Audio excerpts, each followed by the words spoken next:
Hi friends, എല്ലാവർക്കും നമസ്കാരം. ഇന്നത്തെ നമ്മുടെ സബ്ജക്റ്റ് വളരെ ഇൻട്രസ്റ്റിംഗ് ആണ് കേട്ടോ. പ്രത്യേകിച്ച് പങ്കാളിയായിട്ട് ഒന്നിച്ച് ജീവിക്കുന്നവർക്ക്, വിവാഹത്തിലാകാൻ പോകുന്നവർക്ക് ഒക്കെ പ്രയോജനകരമാണ്. യഥാർത്ഥത്തിൽ ഈ സ്ത്രീ പുരുഷ ലൈംഗികത എന്ന് പറയുന്നത് ഒരു ഷെയറിംഗ് ആണല്ലോ. പക്ഷേ ഈ ഷെയറിങ്ങിനകത്ത് ചില നിയമങ്ങളുണ്ട്, ചില മാനദണ്ഡങ്ങളുണ്ട്. അതുപോലെ തന്നെ ചില ട്രിക്കുകൾ ഇതിനകത്ത് പ്രയോഗിച്ചെങ്കിലേ നമുക്ക് പൂർണ്ണമായും സംതൃപ്തി കിട്ടത്തുള്ളൂ. സ്ത്രീക്കും പുരുഷനും അങ്ങോട്ടും ഇങ്ങോട്ടും പരസ്പരം തൃപ്തിപ്പെടുത്താൻ പറ്റത്തുള്ളൂ. അതുകൊണ്ട് തന്നെ സ്ത്രീയും പുരുഷനും വളരെ ഗൗരവമായിട്ടാണ് ലൈംഗികതയെ കാണുന്നത്. എത്ര ഷെയറിംഗ് ആണെങ്കിലും ഇത് ചെയ്ത് കഴിയുമ്പോഴുണ്ടാകുന്ന ഒരു സംതൃപ്തിയാണല്ലോ എല്ലാവരുടെയും ലക്ഷ്യം. അതുകൊണ്ട് തന്നെ ഇത് ചെയ്യുന്ന രീതിക്കും അതിനിടയിൽ സംഭവിക്കുന്ന കാര്യങ്ങൾക്കൊക്കെ ഒരുപാട് പ്രാധാന്യമുണ്ട്. അതിനു മുമ്പ് എൻ്റെ ഈ ചാനൽ നിങ്ങൾ ആദ്യമായിട്ടാണ് കാണുന്നതെങ്കിൽ ഒന്ന് സബ്സ്ക്രൈബ് ചെയ്യണം, ലൈക്ക് ചെയ്യണം കേട്ടോ. ഇതിനകത്ത് ഇപ്പോൾ കുറച്ചൊക്കെ കാര്യങ്ങൾ എല്ലാവർക്കും അറിയാം. ഇപ്പോൾ സ്ത്രീകളെ സംബന്ധിച്ച് അവർ പെട്ടെന്ന് ഇങ്ങനെ മൂടാകില്ല, പതുക്കെ പതുക്കെ അവർ ചൂടാകത്തുള്ളൂ. അതുപോലെ പുരുഷൻ പെട്ടെന്ന് ചൂടാകും, അങ്ങനെയൊക്കെയുള്ള കാര്യങ്ങൾ. അതുപോലെ തന്നെ ഇതിനകത്ത് കൂടുതലും ആദ്യം മുൻകൈ എടുക്കേണ്ടത് പുരുഷനാണ്. അങ്ങനെയൊക്കെയുള്ള ഒരു കൺസെപ്റ്റ് നമുക്ക് എല്ലാവർക്കും ഉണ്ട്. പക്ഷേ ഇപ്പോൾ സ്ത്രീകളും മുൻകൈ എടുത്തിത് ചെയ്യിപ്പിക്കുന്നുണ്ട് കേട്ടോ. ഇപ്പോൾ ചില പുരുഷന്മാരെ സ്ത്രീകളെ നോക്കിയാൽ ഇതിനോടുള്ള മനോഭാവം വളരെ വ്യത്യാസമാണ് സാധാരണ ആൾക്കാരിൽ നിന്നും. അവർ അവരുടെ കറക്റ്റായിട്ടുള്ള സമയത്ത് അത് ചെയ്യും, അവർക്കത് കിട്ടിയേ തീരൂ. അതിന് വേണ്ടുന്ന സാഹചര്യങ്ങൾ അവരുണ്ടാക്കിയെടുക്കും. അതുപോലെ തന്നെ ഇതിനെ നെഗറ്റീവായിട്ട് കാണുന്ന ആൾക്കാരുടെ മനോഭാവങ്ങളൊന്നും ഇവരെ ബാധിക്കില്ല. വളരെ സന്തോഷകരമായിട്ടുള്ള ആരോഗ്യപരമായിട്ടുള്ള കാര്യമായിട്ടാണ് അവരിതിനെ കാണുന്നത്. എന്നാൽ ചിലവരെ സംബന്ധിച്ച് ഇതൊരു ചടങ്ങിന് വേണ്ടി എന്തൊക്കെയോ ചെയ്യുന്നു എന്നുള്ളതേ ഉള്ളൂ. അവരെ സംബന്ധിച്ച് ഇതിന് അത്ര ഒരു പ്രാധാന്യമുള്ള കാര്യമല്ല. ഇതൊക്കെ ആവശ്യമില്ല എന്നുള്ള രീതിയിലൊക്കെയാണ് അവരുടെ ഒരു കാഴ്ചപ്പാട്. അതൊക്കെ ഓരോരുത്തരുടെ മനോഭാവവും ജീവിത സാഹചര്യവുമായിട്ടൊക്കെ ബന്ധപ്പെട്ട് കിടക്കും. അപ്പം ഞാനിത് പറയാൻ കാരണം ചിലവർക്കൊരു തോന്നൽ വരാം, ഇതിനകത്ത് ഇത്രയൊക്കെ അങ്ങോട്ട് മനസ്സിലാക്കേണ്ട കാര്യം എന്താണ്, ഇതങ്ങ് ചെയ്താൽ പോരെ, സാധാരണ രീതിയിൽ അവരവർക്ക് ഇഷ്ടമുള്ള രീതിയിൽ അങ്ങ് ചെയ്താൽ പോരെ, അങ്ങനെയൊക്കെ തോന്നാം. എന്നാൽ അങ്ങനെയല്ല. നമുക്ക് താല്പര്യമുള്ള ഒരു കാര്യത്തെക്കുറിച്ച് ആഴത്തിൽ മനസ്സിലാക്കിയിരിക്കുന്നത് നല്ലതാണ്. ഇപ്പോൾ ഉദാഹരണത്തിന് ഒരു പാട്ട് പഠിക്കുന്ന ഒരാളെ സംബന്ധിച്ച് അവരതിൻ്റെ ആഴത്തിൽ ഇറങ്ങിച്ചെന്ന് പഠിച്ചെങ്കിലേ അതവർക്ക് ആസ്വദിക്കാൻ പറ്റും എന്ന് പറഞ്ഞ പോലെ ഈ ഒരു കാര്യത്തിലും നമ്മൾ ആഴത്തിലേക്ക് ഇറങ്ങിച്ചെന്ന് അത് മനസ്സിലാക്കണം. ആക്ച്വലി എന്താണ് അവിടെ സംഭവിക്കുന്നതെന്നുള്ളത് എന്ന് കരുതി അങ്ങ് ഓവർ കോൺഷ്യസ് ഒന്നും ആകേണ്ട കാര്യമില്ല. യഥാർത്ഥത്തിൽ ഓരോരുത്തരും ഓരോ രീതിയിലാണല്ലോ ചെയ്യാൻ തുടങ്ങുന്നത്. ഇപ്പോൾ സ്ഥിരമായിട്ട് ചെയ്യുന്നവർക്കാണെങ്കിൽ അവർക്കൊരു പ്രോസസ്സിംഗ് ഉണ്ട്, അവർക്കൊരു ഹാബിറ്റ് ഉണ്ട്. അതിനകത്ത് അവർ ആ രീതിയിലായിരിക്കും ചെയ്യുന്നത്. ചിലവർ ആദ്യം കുറച്ച് നേരം ഇതിനെക്കുറിച്ചൊക്കെ സംസാരിക്കും, ഈ സബ്ജക്റ്റുമായിട്ട് ബന്ധപ്പെട്ട കാര്യങ്ങളെക്കുറിച്ച് പറയും. ചിലർ ചുംബനത്തിൽ കൂടി തുടങ്ങും. ചിലവരങ്ങനല്ല, ഇതുമായിട്ടൊന്നും ബന്ധപ്പെട്ട ഒന്നും പറയാതെ നേരിട്ട് ഇതിലേക്ക് പ്രവേശിക്കുന്നവരുണ്ട്. അങ്ങനെ ഓരോരുത്തരും ഓരോ രീതിയാണ്. അപ്പോൾ ചില ആൾക്കാർ ആദ്യം തന്നെ വസ്ത്രങ്ങളെല്ലാം അവരവർ തന്നെ റിമൂവ് ചെയ്യും. എന്നാൽ ചിലവരങ്ങനല്ല, പങ്കാളി ഊരി മാറ്റുന്നതാണ് ഇഷ്ടം.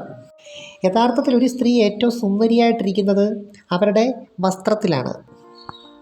അപ്പം വസ്ത്രം ഇട്ടുകൊണ്ട് തന്നെ തുടങ്ങുന്നതാണ് നല്ലത്.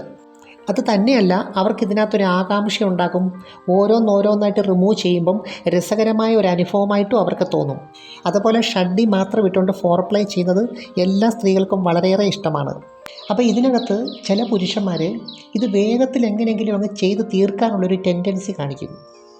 എന്നാൽ അങ്ങനെയല്ല. സ്ത്രീകളെ സംബന്ധിച്ച് പ്രത്യേകിച്ച് ഈ ഒരു കാര്യം വളരെ സമാധാനമായിട്ടും സാവധാനത്തിലും ചെയ്ത് തുടങ്ങുന്നതാണ് സ്ത്രീകൾക്കിഷ്ടം. പക്ഷേ സ്ത്രീയെ അപേക്ഷിച്ച് പുരുഷൻ എല്ലാ കാര്യത്തിലും ഇച്ചിരി സ്പീഡപ്പ് കാണിക്കുന്നവരാണ്. ഇതും ആ രണ്ട് ജെൻഡറിൻ്റെ വ്യത്യാസമാണ്. അത് ഈ ഒരു കാര്യത്തിൽ മാത്രമല്ല, എല്ലാ ആക്ടിവിറ്റീസിലും അത് പ്രകടമാണ്, ഈ ഒരു ഫാസ്റ്റ്. തന്നെയല്ല, കളിക്കുന്ന സമയത്ത് സ്പീഡ് കൂടാതിരിക്കുന്നതാണ് പുരുഷനും നല്ലത്.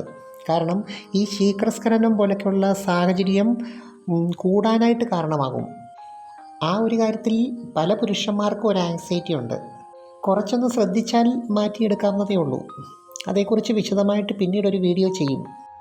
അപ്പോൾ ചില പുരുഷന്മാർക്ക് ഈ അടിക്കുന്ന കാര്യത്തിലും അങ്ങനെ തന്നെ, തുടക്കത്തിലേ സ്പീഡ് കൂട്ടി അങ്ങ് അടിക്കും. എന്നാൽ അങ്ങനെയല്ല, സ്ത്രീകളെ സംബന്ധിച്ച് അത് വളരെ രസകരമായ ഒരു അനുഭവമായിട്ട് മാറണമെങ്കിൽ സ്പീഡ് കുറച്ച് കൊണ്ടുവന്നിട്ട് പിന്നെ കൂട്ടി വരുന്നതാണ് നല്ലത്.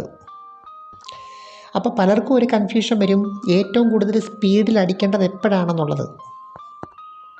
അപ്പോൾ സ്ത്രീകളെ സംബന്ധിച്ച് കൂടുതലും ലൈംഗികത ആസ്വദിക്കുന്ന സമയത്ത് കണ്ണുകൾ അടച്ച പൊസിഷനിലായിരിക്കും അവർ ആസ്വദിക്കുന്നത്. പക്ഷേ പുരുഷൻ നേരെ തിരിച്ചാണ്. അവർ സ്ത്രീയുടെ മുഖഭാവം ശ്രദ്ധിക്കും, അവരുടെ ആക്ഷൻ ശ്രദ്ധിക്കും, അവരുടെ ആ ഞരക്കവും മൂളലും ശ്രദ്ധിക്കും. അതൊക്കെ കാണുന്നതാണ് പുരുഷൻ്റെ ഒരു രസം. അപ്പം നമ്മുടെ ഒരു ചോദ്യം ഇതാണ്, ഇത് ചെയ്തുകൊണ്ടിരിക്കുമ്പോൾ ഏറ്റവും കൂടുതൽ ശക്തമായിട്ട് സ്ട്രോക്ക് കൊടുക്കേണ്ടത് എപ്പോഴാണ് എന്ന് വെച്ചാൽ സ്പീഡ് കൂട്ടി അടിക്കേണ്ടത് എപ്പോഴാണ്? അപ്പം നിങ്ങളിങ്ങനെ ചെയ്യുന്ന സമയത്ത് സ്ത്രീ ഇങ്ങനെ കണ്ണടച്ച് കിടന്ന് ആസ്വദിക്കുന്നു. അപ്പോൾ ഇതിനിടയ്ക്ക് വാ കൊണ്ട് അവരൊരു പ്രത്യേക സൗണ്ട് ഉണ്ടാക്കും. അപ്പോൾ അത് സാധാരണ ഉണ്ടാക്കുന്ന ശബ്ദത്തിൽ നിന്നും കുറച്ച് വ്യത്യാസമായിരിക്കും. എന്ന് വെച്ചാൽ ഇച്ചിരി ഡീപ്പായിട്ടുള്ള ഒരു ശബ്ദം, ഉള്ളിൽ നിന്ന് വരുന്ന ഒരു സൗണ്ട് ഉണ്ടല്ലോ അത്. അപ്പോൾ ഈ സമയം വേണം പുരുഷൻ യഥാർത്ഥത്തിൽ സ്പീഡ് കൂട്ടാൻ. അപ്പോൾ സ്റ്റിമുലേഷൻ കൂട്ടുക എന്നത് മാത്രമല്ല, ക്രിസരിയുടെ ഭാഗത്ത് സ്റ്റിമുലേഷൻ കിട്ടുന്നു എന്ന് ഉറപ്പ് വരുത്തുകയും വേണം. അപ്പം ഇതിൻ്റെ ആദ്യ സമയങ്ങളിലൊന്നും ആ ഭാഗത്ത് വലിയ സ്റ്റിമുലേഷൻ വേണമെന്നൊന്നുമില്ല. പക്ഷേ എന്നാലും അവസാന സമയത്ത്, ഇതിൻ്റെ ആ ക്ലൈമാക്സ് സമയത്ത് തീർച്ചയായിട്ടും ആ ഭാഗത്ത് സ്റ്റിമുലേഷൻ വേണം. എങ്കിൽ മാത്രമേ അവരുടെ ശരീരത്തിനും മനസ്സിനും ഇത് കഴിയുമ്പോൾ ഒരു പൂർണ്ണമായ റിലാക്സേഷൻ തോന്നത്തുള്ളൂ. അപ്പോൾ ഈ ഒരു കാര്യത്തെക്കുറിച്ച് പല സ്ത്രീകളും തുറന്നു പറയാറൊന്നുമില്ല. കാരണം അവരെപ്പോഴും ആഗ്രഹിക്കുന്നത് ഇങ്ങനെ പറഞ്ഞ് ഓരോന്ന് ചെയ്യുന്നതിനേക്കാൾ കൂടുതൽ അറിഞ്ഞ് ചെയ്യുന്നതാണ് അവർക്കിഷ്ടം. അപ്പോൾ സ്ത്രീകൾ കൂടുതലും ആഗ്രഹിക്കുന്നത്, മിക്കവാറും എല്ലാ സ്ത്രീകളും ആഗ്രഹിക്കുന്നത് ഈ സ്നേഹിക്കുന്നവർ കൂടുതൽ കെയർ ചെയ്യണമെന്നാണ്. അപ്പോൾ ഈ കെയറിങ്ങും ഇതിനകത്ത് ഉൾപ്പെടും. അതുപോലെ പല സ്ത്രീകളും പുരുഷൻ ഇതേക്കുറിച്ചൊക്കെ സംസാരിച്ചുകൊണ്ട് ചെല്ലുമ്പം അവരാദ്യമൊക്കെ ഒഴിഞ്ഞു മാറും. എന്നാലും വീണ്ടും വീണ്ടും സംസാരിക്കണം, അവരുടെ പിന്നാലെ ചെല്ലണം, അല്ലെങ്കിൽ അവരെ ഒത്തിരി ആശ്രയിക്കണം ഇതിനകത്ത് പുരുഷൻ എന്നൊക്കെ ഒരു സ്വാർത്ഥ താല്പര്യമുള്ളവരാണ്, ആരോഗ്യപരമായ സ്വാർത്ഥ താല്പര്യമുള്ളവരാണ് സ്ത്രീകൾ. അതുപോലെ ഇതിനകത്ത് രണ്ട് കൂട്ടരുടെ ഒരു ചിന്തയുണ്ട്, എത്രത്തോളം പങ്കാളിയെ തൃപ്തിപ്പെടുത്താൻ പറ്റി അല്ലെങ്കിൽ ആനന്ദിപ്പിക്കാൻ പറ്റി എന്നുള്ളത്. അതിൽ കൂടി ഒരു പ്രത്യേക ആത്മവിശ്വാസം അവർ ലൈഫിൽ നേടുവാണ്. അതുപോലെ സ്ത്രീക്ക് ഓർഗാസം വരാതിരുന്നാൽ പുരുഷന് വല്ലാത്ത നിരാശയാണ്.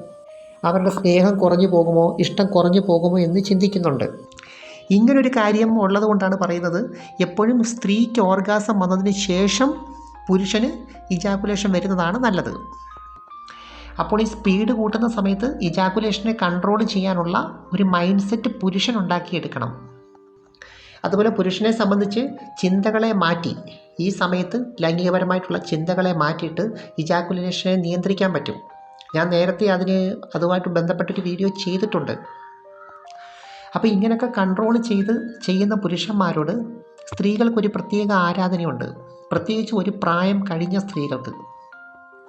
കാരണം അവർ ഇതിനെയൊക്കെ വളരെ സീരിയസ് ആയിട്ട് കാണുന്നവരുണ്ട്, വളരെ നല്ല രീതിയിൽ ഇത് ആസ്വദിക്കണമെന്ന് നിർബന്ധമുള്ളവരുണ്ട്.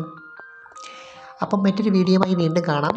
നിങ്ങൾക്ക് ഈ വീഡിയോ ഇഷ്ടമായെങ്കിൽ തീർച്ചയായിട്ടും ലൈക്ക് ചെയ്യണം, സബ്സ്ക്രൈബ് ചെയ്യണം, കൂട്ടുകാർക്ക് ഷെയർ ചെയ്യണം കേട്ടോ. Thanks for watching. See you next time. By.